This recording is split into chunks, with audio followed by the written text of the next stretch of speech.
மாண்பு உறுப்பினர் தியாகராஜன்.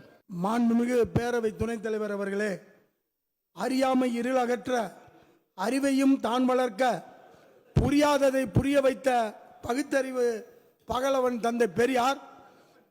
அறிவின் உச்சம் எளிமையின் சிகரம் அறிஞர் அண்ணா. அறிஞர் அண்ணாவின் அன்பு தம்பி நீ, தமிழ்நாட்டின் தண்ணீரல்லா தலைவன் நீ. தமிழே உன் தாயானால் அதன் தத்துப்பிள்ளை நீ ஆவாய். வள்ளுவனோ தமிழுக்கு சிறப்பு சேர்த்தான் அவன் அதிகாரத்தில், நீயோ வள்ளுவனுக்கே சிறப்பு சேர்த்தாய் உன் அதிகாரத்தில். முத்தமிழறிஞர் கலைஞர். முப்பெரும் தலைவர்களை வணங்குகிறேன். தமிழ்நாட்டை மட்டுமல்ல ஒன்றியத்தின் விழுமியங்களையும் நீதான் காப்பாய் என காத்திருக்கிறது காலம். தமிழ்நாட்டை மட்டுமல்ல ஒன்றியத்தின் விழுமியங்களையும் நீதான் காப்பாய் என காத்திருக்கிறது காலம்.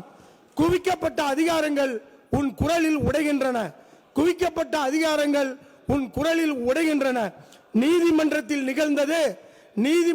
நிகழ்ந்தது அருமையாக இருக்கிறது, பெருமையாகவும் இருக்கிறது. எதை எப்படி செய்வதென உன் செயலை வரலாறு குறித்துக் கொள்கிறது. மக்களாட்சியின் மாண்புகளை பீடாதிபதிகளுக்கு போதிக்கிறாய். நீதியின் நெற்றிக்கண் திறப்பு உன்னால் நிகழ்கிறது. நீதியின் நெற்றிக்கண் திறப்பு உன்னால் நிகழ்கிறது. தலையில் குட்டு வைப்பதல்ல, கன்னத்தில் அறையும் கரங்களை உருவாக்குகிறாய். தலையில் குட்டு வைப்பதல்ல, கன்னத்தில் அறையும் கரங்களை உருவாக்குகிறாய்.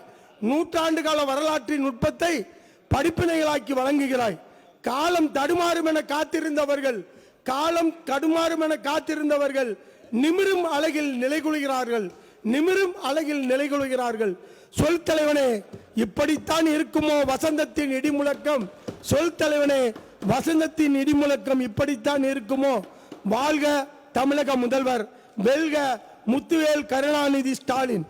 தீரர்கள் கோட்டமாம் திருச்சியை வலிவோடும் பொலிவோடு நடத்தி போராட்ட களத்தில் முத்தமிழர் கலைஞர் அவர்களை ஒத்து இன்றைக்கு போராடி வெற்றி பெறும் எங்களது மலைக்கோட்டை மாவட்டத்து நகர்ப்புறத்துறை அமைச்சர் அவர்களை வணங்குகிறேன். உள்ளாட்சித்துறை அமைச்சர் உள்ளிட்ட அமைச்சர் பெருமக்களையும் நமது துணை அவை முன்னவர், நமது அரசு கொறடா உள்ளிட்ட சட்டப்பேரவை உறுப்பினர்கள் அனைவருக்கும் என் வணக்கத்தை தெரிவித்துக் கொள்கின்றேன். இந்த நூற்றாண்டு கால வரலாற்று சிறப்புமிக்க சட்டப்பேரவையில் உரையாற்றும் வாய்ப்பை கொடுத்த எங்களது முசிறி சட்டப்பேரவை தொகுதி வாக்காளர் பெருமக்களுக்கு என் நன்றியை தெரிவித்துக் கொள்கின்றேன்.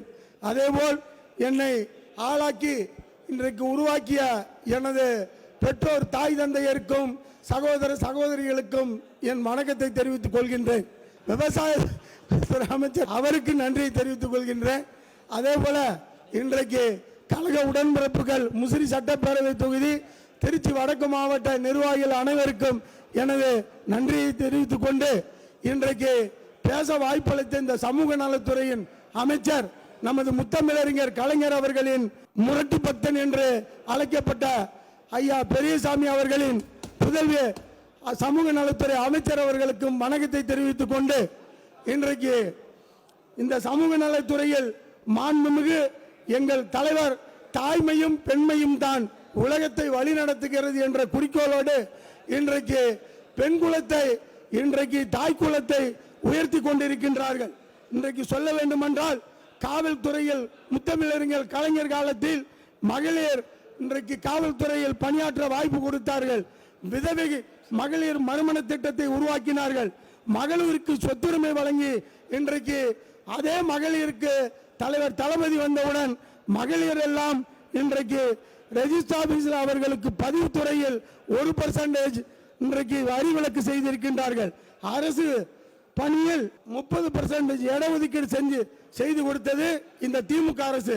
தொடக்கப்பள்ளியில் பெண்களே ஆசிரியராகவும், தருமபுரியில் மகளிர் சுய உதவி குழுக்கள் திட்டத்தை உருவாக்கியதும், கர்ப்பிணி பெண்களுக்கு டாக்டர் முத்துலட்சுமி ரெட்டி நினைவு மகப்பேறு திட்டத்தை உருவாக்கியதும், நாகம்மை ஏழை மகளிர் இலவச பட்டப்படிப்பு உருவாக்கியதும், 10ஆம் வகுப்பு படித்த பெண்களுக்கு 10,000 நிதி வழங்கும் திட்டத்தை உருவாக்கியதும், மகளிருக்கு ஆட்டோ ரிக்ஷா இலவசமாக வழங்கியதும், பெண்களுக்கு 6 தொழில் பயிற்சி நிறுவனத்தை உருவாக்கியதும், முதல் தலைமுறையாக தொழில் முனையும் மகளிர் 250 பேருக்கு 50,000 மானியம் வழங்கும் திட்டத்தை உருவாக்கியதும், தொழில் மனைகளில் 10% மனைகள் ஒதுக்கீடு வழங்கியதும், மீனவ மகளிர் கூட்டுறவு சங்கங்களுக்கு 25 வாகனங்கள் வழங்கும் திட்டத்தை அமல்படுத்தியதும், ஈரோடு திண்டல் என்ற இடத்தில் மலை மீது அமைந்துள்ள முருகன் கோவில் அருகில் மலை மீது ஒரு பெரிய முருகன் சிலை அமைப்பதாக ஒரு மகிழ்ச்சியான செய்தி வருகிறது.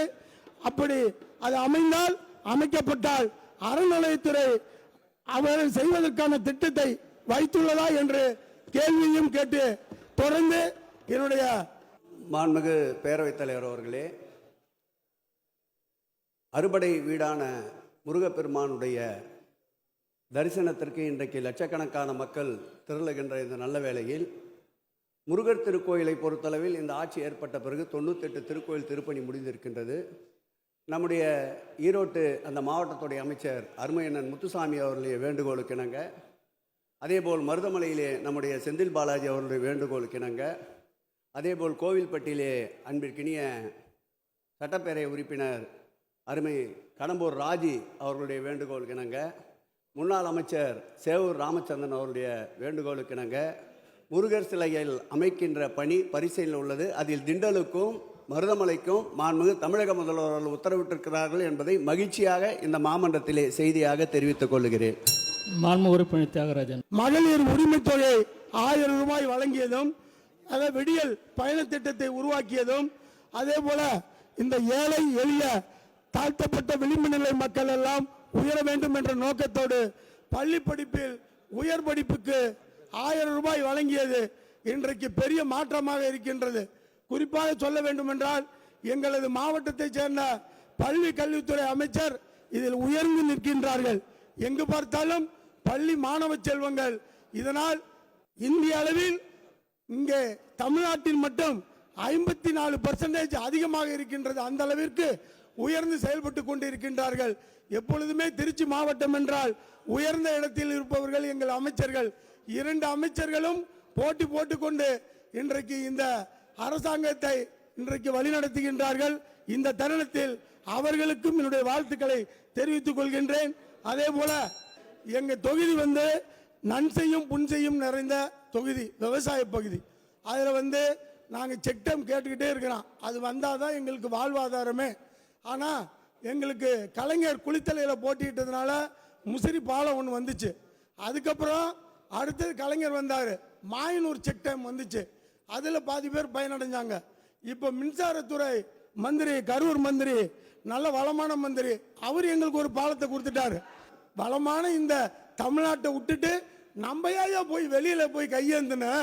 அதனால நீர்வளத்துறை அமைச்சர்கிட்ட சொல்லி கொல்லிமலை தண்ணி எங்க முசிறிக்கு வரும், அதே போல காவேரி தண்ணி எங்களுக்கு பாயும். வேற வழி இல்லை தலைவரா. அவர் ஒருத்தர் கண் திறந்தா முசிறி மிகப்பெரிய சக்தியா வந்துடும். இன்னைக்கு முசிறி தொகுதி இருக்குது. முசிறி தொகுதி கிராம துறையூர், மணச்சநல்லூர் இதெல்லாம் சேர்ந்து இருக்குது. திருச்சி மாவட்டம் இருக்க இருக்க பெரிய மாவட்டமா போயிட்டு இருக்குது. அதனால எங்களுக்கு முசிறியை தலைமையிடமாக கொண்டு எங்களுக்கு மாவட்டமாக அமைத்து தர நீங்கள் உதவி செய்யணும். நாலடியாரில் வரலாற்று புகழ்பெற்ற முத்தரையர்கள் 27 பெயர்களில் மாநிலம் முழுவதும் வாழ்கின்றார்கள். அந்த 27 பெயர்களையும் முத்தரையர் என ஒரே பெயரில் அழைக்க வேண்டும் என்று ஏற்கனவே அரசாணை வெளியிடப்பட்டுள்ளது. அவர்களில் ஒரு பிரிவினர் பிற்படுத்தப்பட்டவர்கள் என்றும், ஒரு பிரிவினர் மிகவும் பிற்படுத்தப்பட்டவர்கள் என்றும் 2 பிரிவுகளாக பிரிக்கப்பட்டுள்ளனர். இந்த சமுதாய மக்களிடையே 2 பெரும் கவலையை ஏற்படுத்தியுள்ளது. அதை நமது தளபதியார் அவர்கள் தீர்த்து கொடுக்க வேண்டும் என்று கேட்டு, தமிழக அரசு பணியாளர் தேர்வாணைய உறுப்பினராக 1996 2006ஆம் ஆண்டு கழகாட்சியில் முத்திரையர்கள் நியமிக்கப்பட்டார்கள். தற்பொழுது நலிவடைந்தவர்களுக்கு வலிமை சேர்த்திடும் எங்கள் திராவிட நாயகன் மாண்புமிகு முதலமைச்சர் அவர்கள் முத்திரையர் சமுதாயம் சார்ந்த ஒருவரை அரசு பணியாளர் தேர்வாணைய உறுப்பினராக நியமித்து முத்திரையர் சமுதாய மக்களின் மனக்குறையை போக்கிட வேண்டும் என்று கேட்டு